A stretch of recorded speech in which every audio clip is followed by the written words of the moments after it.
அறநிலையத்துறையின் அசையும் மற்றும் அசையா சொத்துக்களின் வருவாய் அதன் புனிதமான நோக்கத்திற்கு மட்டுமே பயன்படுத்தப்படும் அப்படின்னு ஆளுநர் உரையில இடம்பெற்றிருக்கு.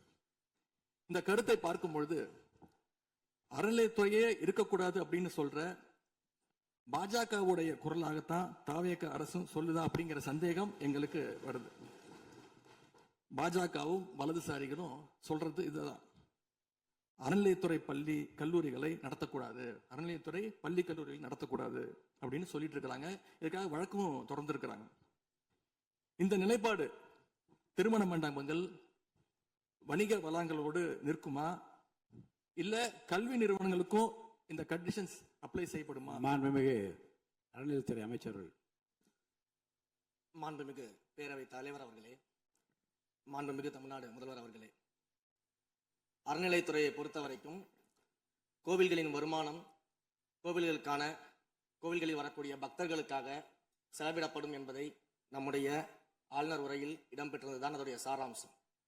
இன்னொன்று, சமீபத்தில் வெளியிடப்பட்ட திருமண மண்டபங்கள் மற்றும் வணிக வளாகங்கள், அந்த பணிகள் துவங்கப்படாத பணிகள் நிறுத்தப்பட்டது என்பது, இந்த பணிகளை பொறுத்த வரைக்கும் நாம் ஆராய்ந்த வரைக்கும் அந்த கோவில்களில் பொதுமக்களுக்கு தேவையான அடிப்படை வசதிகள், பொதுமக்களுக்கு தேவையான தங்குமிட வசதிகள், பொதுமக்கள் பக்தர்கள் வரப்போது அவர்களுக்கு தேவையான அடிப்படையிலான கழிப்பறை வசதிகள் போன்ற இந்த வசதிகளை மேம்படுத்துவதை காட்டிலும் இவர்கள் கமர்ஷியலாக கோவில்களுக்கு திருமண மண்டபங்கள் கட்டுவதிலும் வணிக வளாகங்கள் கட்டுவதிலும் அதன் மூலமாக வருவாய் ஈட்டுவதை மட்டுமே குறிக்கோளாக வைத்துக் கொண்டு இந்த திட்டங்களை துவங்கியதன் காரணமாக மேலும் அதன் மீது பல்வேறு நீதிமன்ற வழக்குகள், ஸ்டே ஆர்டர்ஸ் இருப்பதனால நாம் அதையெல்லாம் ரத்து செய்து அறிவிச்சிருந்தோம்.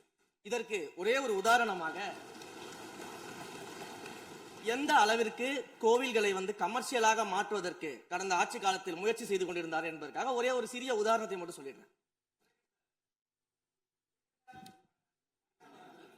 அருள்மிகு குன்னூரில் இருக்கக்கூடிய அருள்மிகு விநாயகர் திருக்கோயில், ஏறத்தாழ அந்த கோயில்கள் இருந்து கோயில் நிதியை பயன்படுத்தி 10 கோடி ரூபாய் மதிப்பில ஒரு மல்டி லெவல் கார் பார்க்கிங் வசதியை அந்த கோயிலுக்கு ஏற்படுத்துவதற்கான திட்டத்தை இந்த அரசு அனுமதித்திருக்கிறது. இதற்கு முன்னால் இருந்தக்கூடிய அமைச்சர் அவர்கள் அதை அறிவித்திருக்கிறாங்க. அந்த கோயில்ல ஒட்டுமொத்தமாக மாதத்திற்கு வரக்கூடிய பக்தர்களின் எண்ணிக்கையே 500 தான் ஆவரேஜா.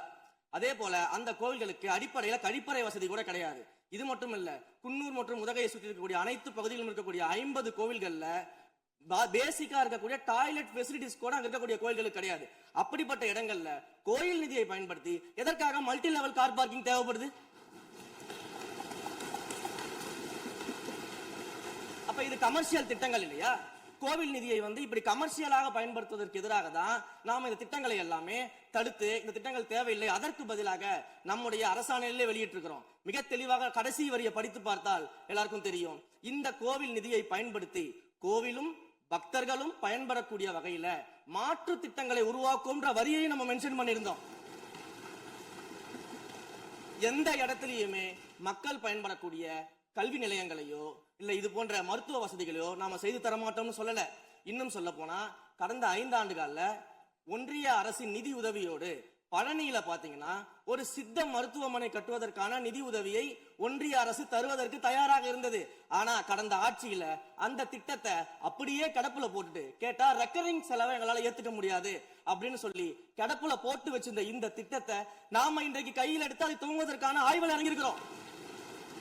அப்ப எந்த இடத்திலையுமே மக்கள் பயன்பெறக்கூடிய திட்டங்களை நாம தடுக்கவும் இல்ல, நாம யாருக்கும் பி டீமாக இருந்து வேலை செய்ய வேண்டிய அவசியமும் இல்ல.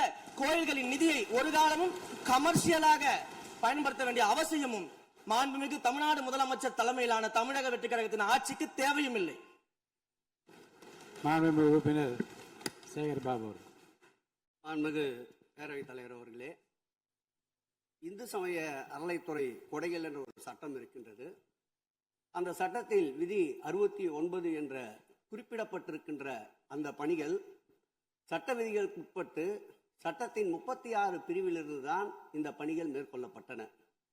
குறிப்பாக ஏதோ அமைச்சரே முடிவு செய்து திருமண மண்டபங்களையும் வணிக வளாகங்களையும் ஏற்படுத்துவதற்கு உத்தரவிட்டதாக மாண்புமிகு அமைச்சர் அவர்கள் அவைக்கு உண்மைக்கு புறம்பான தகவலை தந்து கொண்டிருக்கின்றார்.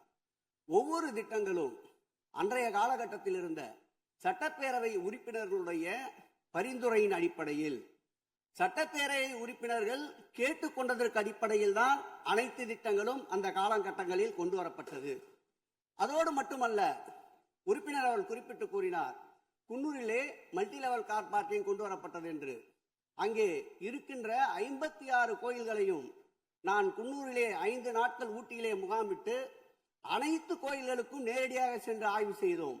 அந்த ஆய்வின் அடிப்படையில் அந்த திருக்கோயில்களுக்கு வருகின்ற பக்தர்களுடைய அடிப்படை தேவைகளுக்கு வருமானத்தை உயர்த்துவதற்காக குன்னூருக்கு சுற்றுலாவிற்கு வருகின்ற மக்களுடைய வாகனங்கள் போதிய அளவிற்கு பார்க்கிங்களுக்கு இடமில்லாமல் தவிக்கின்ற சூழ்நிலையில் அங்கே மல்டி லெவல் பார்க்கிங் கொண்டு வந்தால் நகராட்சி பரிந்துரையின் அடிப்படையில் வருமானம் பெருகும். அந்த வருமானம் திருக்கோயில்களுடைய மேம்படுத்துகின்ற பணிகளுக்கு உதவும் என்பதற்காகத்தான் அந்த பணிகளை மேற்கொண்டோம் என்பதை மாண்புமிகு அமைச்சர் அவர்களுக்கு இப்போது யார் அறிவுறுத்தி இந்த அரசாணையை வெளியிட்டிருக்கின்றாரோ அவர்தான் அப்பொழுது ஆணையாளராக இருந்தபோது இதே அறிவுறுத்தின் பேரில் அரசாணையை வெளியிட்டிருக்கிறார் என்பதை பேரவைத் தலைவர் வாயிலாக அமைச்சருக்கு தெரிவித்துக் கொள்கிறேன். மேலும் அவர் கூறுவதற்கு எனக்கு பாயிண்ட் ஆஃப் ஆர்டரில் பதில் கூறுவதற்கு அனுமதிக்க வேண்டும். மாண்புமிகு பேரவைத் தலைவர் அவர்களே, குன்னூரில் இருக்கக்கூடிய அந்த விநாயகர் கோயிலுக்கு சொந்தமான இடத்துல மல்டி லெவல் கார் பார்க்கிங் அமைப்பதற்கு ஏற்கனவே அங்க இருக்கக்கூடிய நகராட்சி நிர்வாகம் ப்ரப்போசல் வழங்கிய போது அந்த நகராட்சி நிர்வாகத்திடம் நம்முடைய நிலத்தை குத்தகைக்கு கொடுத்து அதன் மூலமாக இருக்கக்கூடிய வருவாயை வைத்துக் கொண்டு நாம் முடிந்த வரையில் நம்முடைய கோயில்களுக்கு தேவையான அடிப்படை வசதிகளை நாம் செய்து கொடுக்கலாம். ஆனால் கோயில் நிதியவே 10 கோடி எடுத்து அங்கு மல்டி லெவல் கார் பார்க்கிங் எந்த விதமான பொதுமக்களும் பக்தர்களும் கேட்கல. பக்தர்களும் பொதுமக்களும் கேட்பதெல்லாம் கோயிலுக்கு உள்ளே சென்று மனநிறைவோடு தரிசனம் செய்துவிட்டு வெளியே வரும்பொழுது அவர்களுக்கு தேவையான அடிப்படை வசதிகளை தான் பக்தர்கள் கேட்டுக்கொண்டிருக்கிறார்கள். அதை செய்தாலே போதுமானது. மாண்புமிகு எதிர்க்கட்சி தலைவர் பேசுகிறீங்க. மாண்புமிகு போதுங்க. நீங்க சொன்னீங்க விளக்கம் சொல்லி திருப்பி இதை நான் அனுமதிக்க முடியாது. மாண்புமிகு எதிர்க்கட்சி தலைவர் பேசுங்க. வேண்டாம், போதும். நீங்க பதில் சொல்லிட்டீங்க பாருங்க. மல்டி லெவல் கார் பார்க்கிங் தேவைன்னு இல்லைன்னு சொன்னாரு, ஏன் போட்டு நீங்க சொல்லிட்டீங்க. அதோட விவாதம் முடிந்தது. மாண்புமிகு எதிர்க்கட்சி தலைவர் பேசுங்க. நீங்க திரும்ப எதுக்கு பாயிண்ட் பாடுற? இனிமேல் எதிர்க்கட்சி தலைவர் பேசி முடிக்கிற வரைக்கும் குறுக்கீடுகள் அவசியம் இருந்தால் அனுமதிப்பேன், அனுமதிக்க முடியாது. எதிர்க்கட்சி தலைவர் பேசலாம்.